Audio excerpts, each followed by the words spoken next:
turn you inside out. Don't let the touch of her hand take you down. No, not now. No, not ever. Hey, don't let the weight of the world bring you down.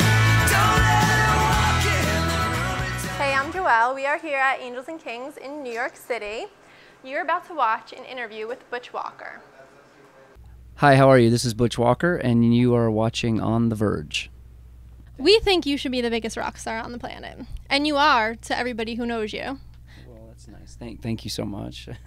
And it seems like now with Sycamore Meadows, you're actually finally getting the press and mainstream radio play. Well, something's happening. I mean, I think it's probably just because of taking the record back into my own hands, and me and my manager, and working closely with, instead of a big major label, we've got it through our own label, and it's really helping us be in control over it. And we've hired all the right people to, I guess he has anyway. I don't get involved in that side of it, but I really, really enjoy being able to just see someone genuinely care about it and not worry about, being released behind 3 Beyonce singles or whatever. It's like I don't have to wait in line for anybody. It's kind of feels good, and they seem to be doing a good job.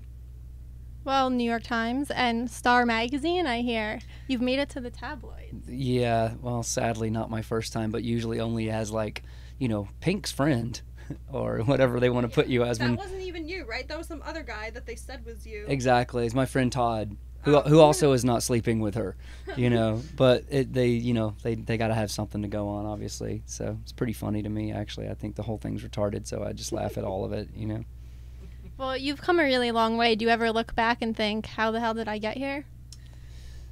Yeah, I do. I mean, as far as where I am now, I guess I'm at a good place in my life. I'm not like I'm not some platinum selling huge artist with a TV show or anything like that, which is fine with me. That's not what I aspire to do. So I enjoy just the fact that maybe the success, we can call it, is just being at a place where I've got great fans and I can keep putting out records, and hopefully the material, it will be better and better received every time, because to me that's the best. I mean, you could completely lose if you've got a big record out there and nobody really cares about it, you know what I mean? Which is kind of weird to say, but it seems like there's a lot of people like that nobody really cares about a lot of the artists. They just care about a song. So I feel good about that, and maybe that's a successful point that I feel like I've hit. How long have you been a Butch Walker fan?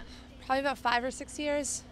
Why do you love him? I went to an American Hi-Fi show like 5 or 6 years ago, and Butch was the opener, and I never heard of him. And normally when you're going to see a band, you're really ready for the band that you're going to see to come out.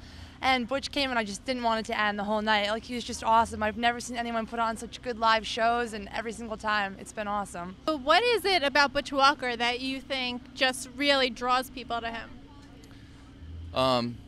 Well, he just has that connection with the crowd. Everybody seems to know the words to every song and are ready to sing along, and it just makes it like the audience is part of the band. I have a crazy Butch Walker fan next to me, and her name is Tara. Hi! What do you love about Butch? Well, aside from the fact that he's totally hot, I think he is an amazing songwriter, and I think he has a beautiful voice, and he takes really good care of his fans. On this album, I think you've experimented a little more with sound. Mm-hmm. Definitely went in a different direction than your other albums. Even sort of like a jazzy song. Yeah, I love that song. There's some definitely, I almost want to say that there's different regions musically on it, and I grew up in the 70s and the 80s and the 90s, and that being said, my fondest memories and things that I'm attached to on a more